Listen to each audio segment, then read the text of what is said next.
Hi friends, मैं प्रविंदर खारी।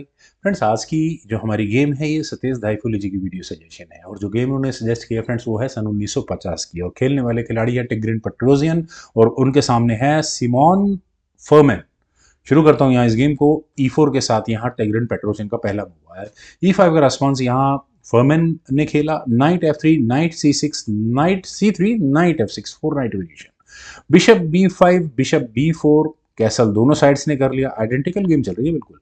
D3 तो bishop takes C3, B takes C3, D6, then bishop गया E5 square पर, night बिल्कुल पिन हो चुका है। क्वीन हटी E7 स्क्वायर पर, देन हुआ रुक E1 तो नाइट गया D8 स्क्वायर पर। D4 बिशप गया G4 स्क्वायर पर और इस बार यहाँ फर्मैन ने वाइट यानी पेट्रोजियन के नाइट को कर दिया है पिन। S3 हटाओ, गया H5 स्क्वायर पर वो बिशप।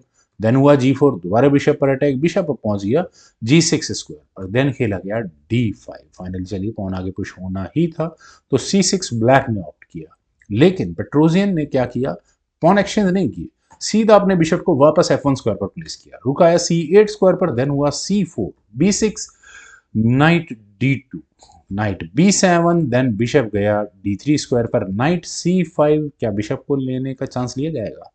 पॉन पर प्रेशर है, 1 2 3 और 1 2, हाँ 3 नहीं, इतना प्रेशर नहीं है। ठीक है, पहले क्वीन गई F3 स्क्वायर पर, देन हुआ knight at C goes to D7। कोई भी डैमेज यहाँ F6 स्क्वायर पर ब्लैक को नहीं चाहिए। नाइट F1 और यहां से इस नाइट के जाने के बहुत अच्छे रास्ते खुलते हुए नजर आ रहे हैं। C takes D5, C takes D5, रुक C3।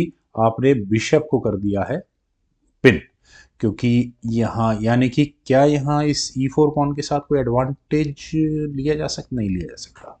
नाइट गया G3 स्क्वायर पर, देन हुआ H6, बिशप को हटाओ, वो वापस घर आया D2 स्क्वायर पर रुक को भगाने के लिए और अब ये रुक गया वापस C7 स्क्वायर पर। H4 और यहाँ क्या होगा, जी पॉन एक कदम आगे पुश होके नाइट को डिस्टर्ब, बिशप की पोजीशन एडवांस, क्या कर सकते हैं देखते हैं।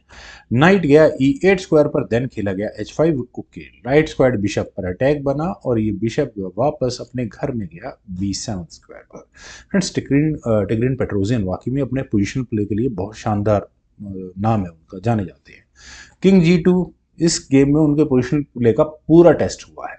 नाइट गया C5 स्क्वायर पर, बिशप नॉट एग्जैक्टली एलिमिनेट, लेकिन हाँ प्रेशर बनाने की कोशिश रहेगी। रुक हटा B1 स्क्वायर पर, देन किंग गया H8 स्क्वायर पर। क्या हो गया, जी पॉन आगे पता नहीं क्या होगा। बिशप E3, नाइट को क्या लिया जा सकता है, लेकिन यहाँ पहले नाइट F6 ब्लैक ने पहले किया, देन खेला गया G5। ओके, नाइट पर दोबारा अटैक, अब ये नाइट गया G3 स्क्वायर, G8 स्क्वायर पर। देखिए ब्लैक की पोजीशन मैं थोड़ी क्रैम्प्ड मान रहा हूँ, अब मुझे नहीं लगता नाइट के अलावा कोई बहुत ज़्यादा पीसेज यहाँ भाग पा रहे हैं। नाइट F5, वापस क्वीन पर अटैक बना तो बिशप टेक्स F5, देन हुआ queen takes F5, H takes G5, bishop takes G5। अब हटा लो भाई क्वीन को, F6 नहीं हटानी, बिशप वापस आ गया E3 स्क्वायर पर, देन हुआ नाइट F6, क्वीन पर अटैक, क्वीन गई G6 स्क्वायर पर और रुक पता नहीं कब आएगा, क्योंकि नाइट तो आराम से यार उड़ा देते ना इसको, क्या दिक्कत थी? हाँ नहीं नहीं, और क्वीन बीच में आ जाएगी, रुक भी है, ठीक था यार उड़ा देते इसको। F5 लेकिन खेला गया पहले, bishop takes C5, rook takes C5, ई टेक्स F5, रुक आया F6 स्क्वायर पर, क्वीन पर अटैक बना तो क्वीन गई G5 स्क्वायर पर, देन रुक टेक्स D5, रुक आया B4 स्क्वायर पर, रुक C5, रुक C5, रुक CB4। देखते हैं क्या होगा यहाँ से। F4, लेकिन पहले यहाँ वाइट ने किया, कह सकते हैं कि पॉन फिलहाल पिन है तो फायदा उठाने की कोशिश है उसी सिचुएशन का, लेकिन क्वीन से पहले आई चेक, किंग हटा, क्वीन आई C7 स्क्वायर पर। और तो कुछ नहीं होना, लेकिन पॉन आगे पुश होने के चांसेस हैं। रुक गया यहाँ E2 स्क्वायर पर। फ्रेंड जरा एक मूव पहले अगर मैं बात करूँ तो क्यों नहीं आप पॉन लिए जाते तो ज़्यादा बेहतर कंडीशन नहीं थी। खैर, रुक C3, रुक आया B3 स्क्वायर पर, आपको एक्शन सेक्रीफाइस करना अलाउ नहीं कर सकते। रुक टेक्स D3, उसके बावजूद भी यहाँ फर्मैन ने किया। फ्रेंड्स ये मूव ना बड़ा करेज चाहिए इस तरह के मूव्स को खेलने के लिए। रुक टेक्स D3, आपने एक्शन सेक्रीफाइस दिया है और अभी मुझे कोई सिचुएशन नजर नहीं आ रही जिसमें फायदा मिलने वाला हो यहाँ पर ओपोनेंट को। हाँ, आप इस F5 पॉन को कैसे बचाएंगे, ये भी है यार, लेकिन और क्या किया जा सकता है। यहाँ पर खेला गया E4 का मूव। ये मूव अच्छा है कि क्योंकि अगर यहाँ वाइट मतलब स्पॉन सेक्रीफाइस को एक्सेप्ट नहीं कर सकता, क्योंकि क्वीन टेक्स C2 चेक और आपको अपना रुक गंवाना पड़ जाएगा। तो चलें ज़रा गेम पर। यहाँ अब है रुक पर अटैक। अब रुक को कहाँ हटाएं? एक मूव है रुक को d5 स्क्वायर पर लेकर जाएं ताकि आपके अपने पॉन पर डिफेंस भी रह सके। वो भी एक सिचुएशन थी, लेकिन यहाँ खेला गया रुक h3। अब रुक h3 करेगा क्या एक्चुअल में मुझे नहीं पता।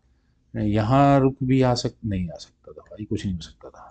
खैर यहाँ खेला गया d5, फाइनली पॉन आगे पुश हो गया, किंग आया g1 स्क्वायर पर, देन हुआ रुक टेक्स f5, फाइनली खेला गया, क्वीन पर अटैक बना, क्वीन हटी g6 स्क्वायर पर, और यहाँ अब एक चेक देने का पोटेंशियल तो बिल्कुल बनता है क्वीन से चेक, लेकिन ब्लैक ने पहले दी, किंग गया h2 स्क्वायर पर, देन हुआ रुक टेक्स f4, फाइनली दूसरा पॉन भी गया यहाँ से। और क्या होगा आगे देखते हैं। रुक आया g2 स्क्वायर पर, क्या चेकमेट की थ्रेट है फ्रेंड्स? पेट्रोजियन नहीं छोड़ेंगे इस गेम को आराम से। क्वीन गई c7 स्क्वायर पर, देन हुआ किंग h1, रुक से आई चेक, रुक बीच में लगा, एक्सचेंज करना नहीं करना है, रुक f7।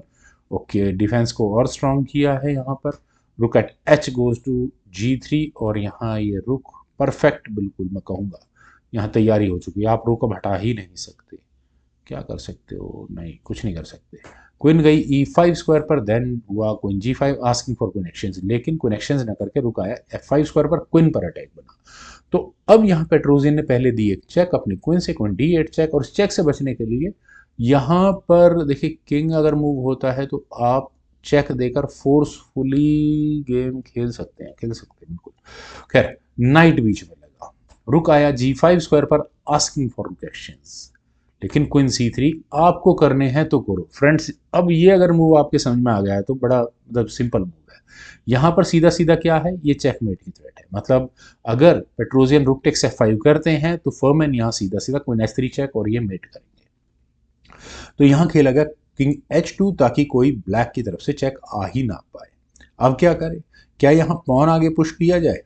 देखिए पॉन आगे पुश, ये रुक अभी भी आप छोड़ सकते हो। अगर यहाँ e3 किया जाए तो भी क्या problem, rook takes f5, queen takes c2, रुक बीच में लगा लो, क्वीन टेक्स f5, मैट्रिक्स हो जाता है। खैर यहाँ चुना गया क्वीन d2 चेक। इससे बचने के लिए रुक बीच में लगा, देन हुआ क्वीन f4 चेक, किंग गया g1 स्क्वायर पर, देन हुआ क्वीन e3 चेक, और क्वीन के e3 स्क्वायर पर चेक देने के बाद किंग गया h2 स्क्वायर पर, देन हुआ क्वीन f4 चेक। क्या रिपीटेड चेक से सिचुएशन बन रही है? मुझे ऐसा लगता है कि पेट्रोजियन को कहीं ना कहीं ये लग रहा होगा कि गेम उनके पास है, एक भी मौका मिलेगा यहाँ g7 पॉन उनका है और चेकमेट उनकी हो ही जाएगी। अदरवाइज यहाँ वे मेरे ख्याल से किंग को g1 स्क्वायर पर लेकर जाते, लेकिन कोई नहीं, यहाँ हुआ रुक g3, और रुक के g3 स्क्वायर पर आने के बाद मेरी नज़र में पेट्रोजियन की सिचुएशन ज़्यादा वर्स्ट हो गई। क्यों वर्स्ट हुई? क्वीन f2 चेक हुआ, किंग h3 स्क्वायर पर गया, क्वीन f1 चेक हुआ, king f2, queen f2 check, then king गया h3 स्क्वायर पर। 2 फोल्ड रेपिटेशंस हो चुके हैं। क्या करें? देखिए अगर आप यहाँ पॉन एक्सचेंज मतलब रुक एक्सचेंज करते हैं तो कोई फर्क पड़ेगा नहीं ज़्यादा।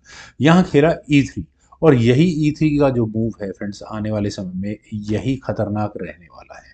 और क्योंकि आप यहाँ रुक से इस g7 पॉन को लेंगे, सोचेंगे चेकमेट की थ्रेट होगी, लेकिन आप यहाँ अपनी चेकमेट जरूर करवा लेंगे ऐसा होने के बाद। अगर रुक टेक्स g7 और सोचे कि यार अगले मूव में मुझे चेकमेट मिल रही है, तो नहीं, रुक टेक्स h5 चेक होगा। अब या तो आप क्वीन बीच में लगाओ, अदरवाइज किंग g4 स्क्वायर पर जाता तो क्वीन f5 चेक और वो मेट होगी। खैर यहाँ खेला गया h6, और h6 होने के बाद अगला मूव आया e2 का, और अगले मूव में यहाँ ब्लैक अपनी क्वीन जरूर प्रमोट करने वाला है, और यही प्रॉब्लम सबसे बड़ी रही पेट्रोजियन के साथ कि वो इस पॉन का कोई सोल्यूशन निकाल नहीं पाए। अब क्या करें? देखिए H takes g7 check, king को एक्सपोज करने की जरूरत क्या है? किंग ऊपर आ जाएगा, कोई एक्सपोज क्या करना उसको। यार चलते हैं जरा गेम पर। यहाँ खेला गया रुक h7। अब h7 में हाँ बिल्कुल है भाई, चेकमेट की थ्रेट दे दी है आपने, लेकिन क्वीन f1 चेक, चेक देने की बारी है फर्मैन की। किंग आया f2 स्क्वायर पर, देन हुआ रुक से चेक आई। इससे बचने के लिए आपने क्या किया? रुक बीच में लगा दिया, rook takes g2 check, rook takes g2, then queen f4 check.